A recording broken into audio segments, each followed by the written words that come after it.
शिवोहम शिवोहम। ओम।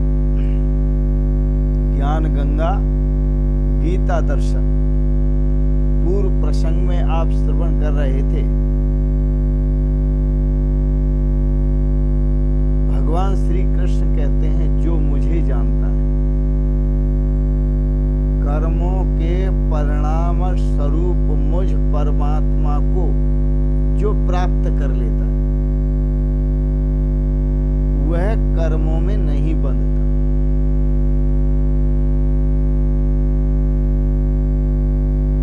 मैं तो कर्मों में बंधता ही नहीं, क्योंकि कर्म फले स्पृहा न मे, मुझे कर्म के फल की इच्छा नहीं है। इसलिए कर्म मुझे लिपायमान नहीं होते, लिपायमान नहीं करते। और जो इस निर्लेप स्वरूप मुझ परमात्मा को जानता है, तत्व से जान लेता है, कर्म भीर न बध्यते, वो भी कर्म से बंधता नहीं है, कर्म से मुक्त ही रहता है।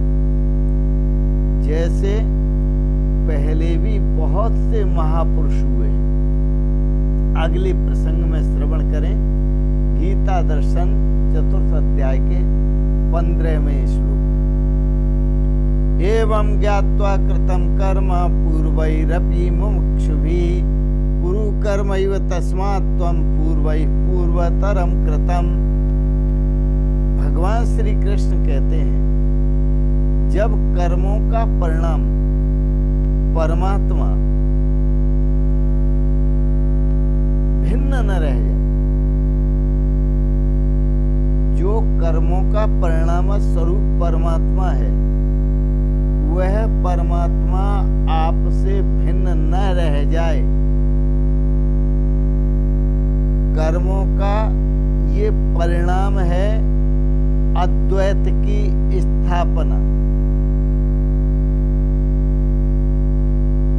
मैं और परमात्मा दोनों एक हैं, और जब एक की अनुभूति होती है तो न स्पृहा, कोई स्पृहा नहीं रह जाती। परमात्मा को प्राप्त करने के बाद कोई इच्छा नहीं रह जाती, कोई स्पृहा नहीं रह जाती, क्योंकि ये स्पृहा ही बांधती है। वासना ही कहीं ले जाती है तो वासना ही ले जाती है, और लेके आती है तो वासना ही लेके आती है। जिधर वासना होती है गति उधर होती है। तो भगवान कहते हैं, न मे कर्म फले स्पृहा, मेरी कर्म के फल में स्पृहा नहीं, इच्छा नहीं। इसलिए जो मुझे जानता है उसकी भी कर्म फल में कोई इच्छा नहीं रहती। तो पूर्वैरपि मुमुक्षुभिः, इसी भाव से एवं ज्ञात्वा, इस प्रकार अपने को करते हुए भी अकर्ता जानकर, अपने को करते हुए भी अकर्ता जानकर, और फल की इच्छा न रखते हुए पूर्वैरपि मुमुक्षुभिः कृतं कर्म, पूर्व के आचार्यों ने, पूर्व के गुरुओं ने, पूर्व के ऋषियों ने भी कर्मों को किया। गुरु कर्मैव तस्मात् त्वं, तो वो मुक्त हुए, उनको भी कर्म लिपायमान नहीं हुए, क्योंकि वो मेरी श्रेणी में आ गए, कर्म लिपायमान नहीं हुए। ब्रह्मवेद ब्रह्मैव भवति, तो कुरु कर्मैव तस्मात् त्वं, इसलिए है अर्जुन, तू भी कर्म कर। कैसे कर्म कर? पूर्वैः पूर्वतरं कृतं, जो पूर्व आचार्यों ने कर्म किए, पूर्व ऋषियों ने कर्म किए, पूर्व महापुरुषों ने कर्म किए। भगवान कृष्ण भी एक महापुरुष थे जिन्होंने कर्म किए, और भगवान कृष्ण स्वयं कह रहे हैं कि पूर्व ही, मेरे से पूर्व में भी बहुत से महापुरुष हुए हैं जिन्होंने इसी भाव से कर्म किया कि कर्ता तऊ अकर्ता, करते हुए भी वो अकर्ता भाव में स्थित रहते थे। तो कर्म जो होता है वो शरीर से होता है, मन से होता है, बुद्धि से होता है, अंतःकरण से होता है। जो कर्म होता है वो सूक्ष्म शरीर से, स्थूल शरीर से होता है, और जिसके आधार पर ये सूक्ष्म शरीर कारण शरीर के आधार पर, और कारण शरीर के आधार पर सूक्ष्म शरीर, सूक्ष्म शरीर के आधार पर स्थूल शरीर। तो कारण और सूक्ष्म और स्थूल इनके आधार पर कर्म होता है। तो मैं कहाँ कर्म करने वाला हूँ, क्योंकि मैं न तो कारण शरीर हूँ, न सूक्ष्म शरीर हूँ, और न मैं स्थूल शरीर हूँ, देहातीत हूँ। एवं ऐसा जान करके जिन्होंने कर्म किए, आप देखो कर्म कौन करता है। एक डांसर डांस करता है, नाचता है, एक नृत्य करने वाला नाचता है। तो जो नृत्यक है वो क्या नृत्य हो जाता है? वो नृत्यक जो है नृत्य नहीं होता, लेकिन फिर भी वह नृत्य उसके बिना हो नहीं सकता। और जो नर्तक नृत्य करता है तो वो नर्तक नृत्य नहीं होता, वो अनर्तक ही रहता है। जो डांसर है वो डांस करता है, वो डांस नहीं होता, लेकिन वो डांसर जो है अडांस ही रहता है।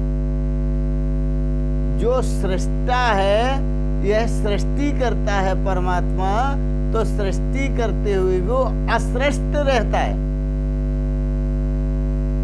और परमात्मा सृष्टि करते हुए भी अकर्ता रहता है। तो इस प्रकार से भगवान कहते हैं कि जो कर्म करो वो अकर्ता भाव में स्थित होकर कर्म करो। जैसे कुरु कर्मैव तस्मात् त्वं, मेरा आदेश है इसलिए अर्जुन तू भी कर्म कर, पूर्वतरम कृतम। एक कंडीशन रख दी, तू कर्म कर, लेकिन कैसे कर्म कर?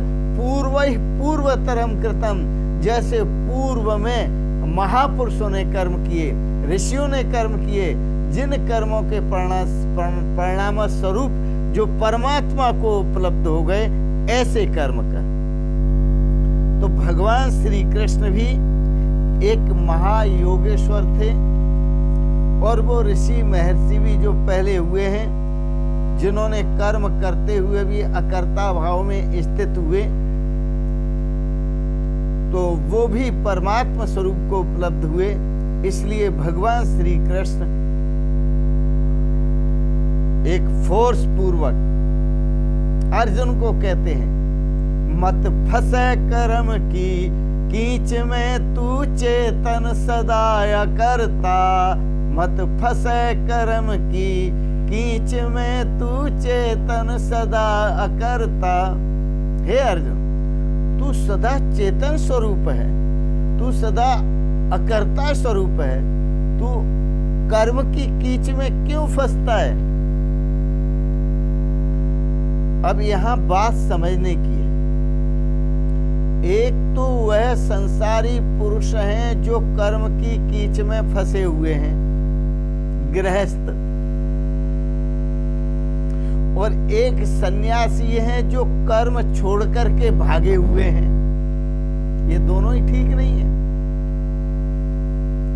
न तो वह गृहस्थ ठीक है जो कर्म की कीच में फंसा हुआ है, न वो सन्यासी ठीक है जो कर्म छोड़ करके भागा हुआ है, क्योंकि भगवान की बात को दोनों ने ही नहीं समझा।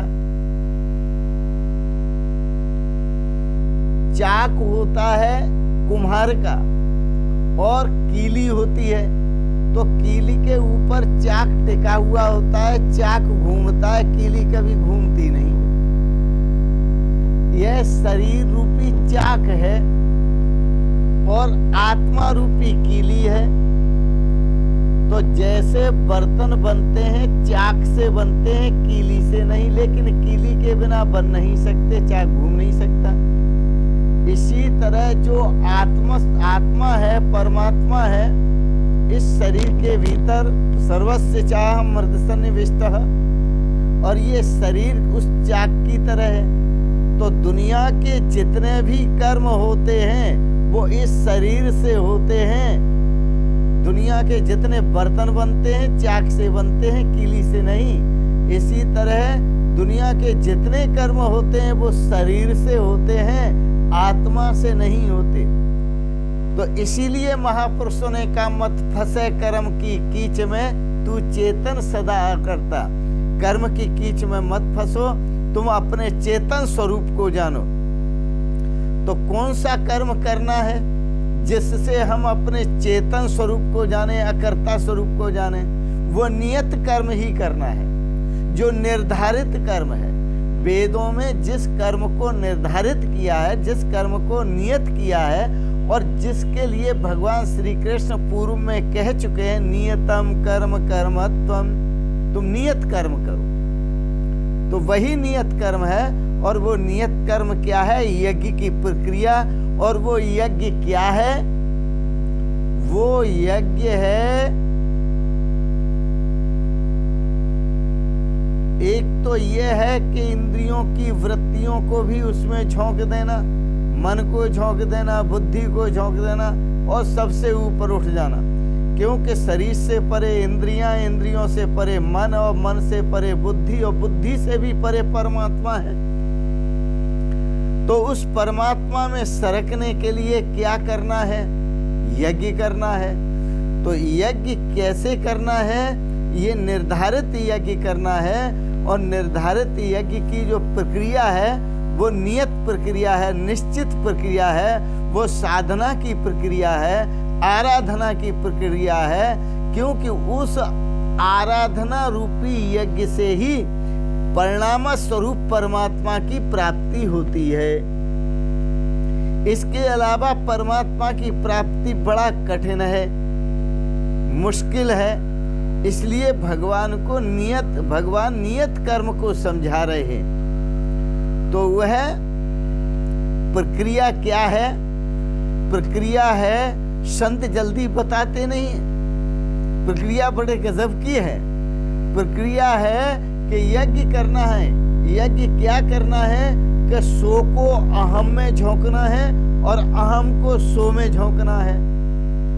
हंसा को सह में झोंकना है, हमको सह में झोंकना है, और सह को अहम में झोंकना है। ये प्रक्रिया है। निरंजन माला घट में फिर दिन रात, निरंजन माला घट में फिर दिन रात। ऊपर आवे नीचे जावे, श्वास श्वास चल जात। ऊपर आवे नीचे जावे, श्वास श्वास चल जात। संसारी नर समझे नाही, संसारी नर समझे नाही, बिरता उमर बिहात। निरंजन माला घट में फिर दिन रात, निरंजन माला घट में फिर दिन रात। सोहम हंसा हंसा सोहम बार बार उल्टात। सोहम हंसा हंसा सोहम बार बार उल्टात। सतगुरु पूरा भेद बतावे, सतगुरु पूरा भेद बतावे, निश्चल मन ठहरात। निरंजन माला घट में फिर दिन रात, निरंजन माला घट में फिर दिन रात। ये नियत कर्म है, नियत कर्म है। सो श्वासा अंदर को जावे, हमसे निज का पता बतावे। सो वह परमात्मा, हम वह मैं हूं। यह पता श्वास प्रति श्वास आपका बता रही है। तो इस प्रकार से पूर्व आचार्यों ने, पूर्व महापुरुषों ने भी इसी यज्ञ को किया है। इसीलिए महापुरुष आपको सावधान करते हैं कि श्वास श्वास में हरि भजो, वृथा श्वास मत खोए, ना जाने इस श्वास का आवन होए न होए।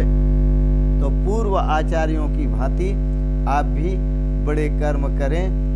तो कर्म क्या है इसको समझना, इसके रहस्य को, तो बड़े बड़े विद्वान भी इसमें मोहित हो जाते हैं कर्म के विषय में। तो इसलिए अर्जुन कहता है महाराज मैं विस्तार से जानना चाहता हूँ कि ये कर्म है क्या, मुझे बताएं आप। भगवान श्री कृष्ण का कि विशेष रूप से मैं कल के प्रसंग में बताऊंगा। आज इतना ही। आप सभी ने गीता दर्शन पर विचार श्रवण किए, इसके लिए बहुत बहुत अनुग्रहित हैं। और एक बात जरूर कहेंगे, ओम सर्वे भवन्तु सुखिनः, सर्वे सन्तु निरामयाः, सर्वे भद्राणि पश्यन्तु, मा कश्चित् दुःख भाग् भवेत्। ओम शांति शांति शांति। आपको गीता दर्शन पर दार्शनिक विचार आपने जो श्रवण किए आपको अच्छे लगे, इनको सब्सक्राइब करें, इनको लाइक करें, इनको शेयर करें। और अंत में आप सबको सादर प्रणाम करते हुए ओम शिवोहम शिवोहम शिवोहम।